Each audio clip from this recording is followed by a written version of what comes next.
سر جو ریلوے کی جو زمین ہے کراچی میں، وہاں پہ ہاؤسنگ سوسائٹیز کا بنی ہوئی ہیں، قیام ہے، کیا اس کے اوپر ہے؟ وہ کوئی ایلیگل ہیں؟ کیا ایشو ہے ان کا؟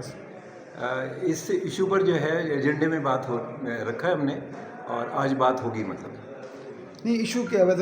ہاؤسنگ سوسائٹی کیا ہے؟ واقعی بنی ہوئی ہے وہاں پہ؟ غیر قانونی بنی ہے؟ آپ کیونکہ کراچی سے منتخب ایم این اے ہیں، لیکن اس کی تفصیلات ہم نے مانگی ہے کہ بھئی کیا بات ہے، کیا لیگل اس کی معاملات ہیں، لیگل کیا ہے؟ لیکن آپ سمجھتے ہیں کہ جو غیر قانونی تجاوزات ہیں، جو غیر قانونی سوسائٹیز ہیں یا مکانات ہیں جو سرکاری زمین پہ بنے، خاص کر ریلوے کی زمین پہ، ان کو ختم ہونا چاہیے؟ دیکھیں پورے کراچی میں وفاق کی جتنی بھی زمینیں ہیں نا، ان کا کوئی والی وارث نہیں ہے، سب اس پہ قبضے کرتے پھر رہے ہیں، کچی آبادیاں بن گئی ہیں اور برا حال ہے مطلب صرف ایک جگہ کی ریلوے کی زمین کی بات نہیں ہو رہی. میں فیڈرل کیپٹل ایریا میرے حلقہ انتخاب میں آتا ہے. میں اس سے پہلے بھی 88 میں جو ہے وہ ایم پی اے رہا ہوں وہاں پر 90 میں بھی، تو وہاں کھلے میدان تھے.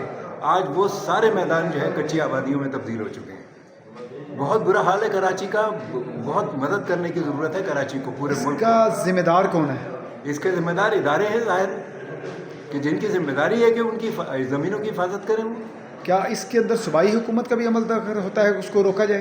نہیں، فیڈرل کی زمینوں پر تو ظاہر ہے صوبائی حکومت کا کوئی عمل دخل نہیں ہے. اچھا، اس کا مطلب ہے آپ کیا کہہ رہے ہیں کہ جو ادارے ہیں، فیڈرل ادارے ہیں جن کی زمینوں پہ قبضے ہیں، وہ سوئے ہوئے ہیں، ان کے افسران کام نہیں کر رہے؟ بالکل، اور کیا، یہ ان کی ذمہ داری ہے کہ وہ حفاظت کریں مطلب. اور ہم پورے ملک میں جو ریلوے کی زمینیں ہیں ان پر جو قبضے ہو رہے ہیں ان کے معاملات کو اٹھا رہے ہیں، اور یہ جو سب کمیٹی بنی ہے یہ اسی موضوع پر بنی ہے.